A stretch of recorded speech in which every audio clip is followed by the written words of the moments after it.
Page number 64, प्रश्न पत्र 1985। 1, 2, 3 start.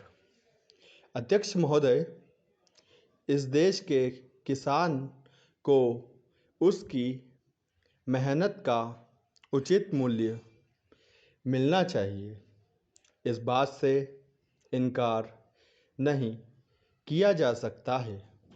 मैं इस सदन का ध्यान इस बात की ओर आकर्षित करना चाहता हूँ कि जब जब भी किसानों को दी जाने वाली सहायता की बात की जाती है तो यहाँ पर कभी भी कोई ठोस निर्णय नहीं लिया जाता है।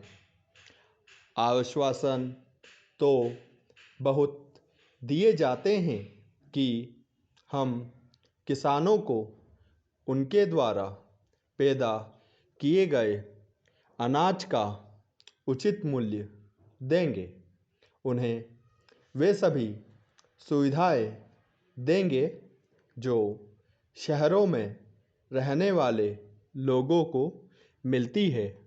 किंतु मुझे दुख के साथ कहना पड़ता है कि इस सदन में दिए गए आश्वासनों को कभी भी पूरा नहीं किया गया है। कई बार किसानों को बाढ़ से या सूखे से बहुत नुकसान उठाना पड़ता है। उस समय सरकार की तरफ से उनको पूरी सहायता नहीं दी जाती है।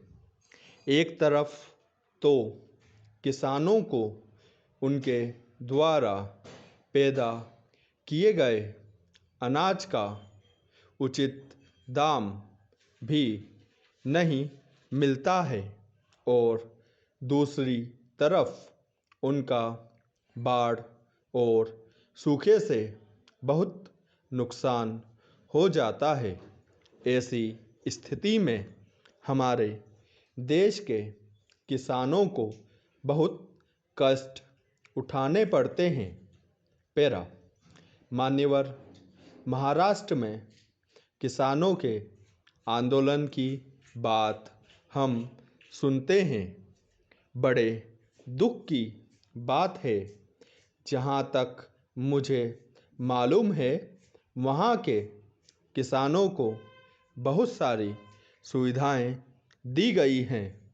वहाँ के किसानों को दिए गए ऋण माफ़ कर दिए गए हैं, लेकिन उत्तर प्रदेश के किसानों को इस तरह की सुविधाएं अभी तक नहीं दी गई है। मैं महाराष्ट्र के किसानों से निवेदन करना चाहता हूं कि जो कुछ उनको दिया जा रहा है उससे उन्हें संतुष्ट होना चाहिए और देश के विकास में पूरी तरह से हिस्सा लेना चाहिए।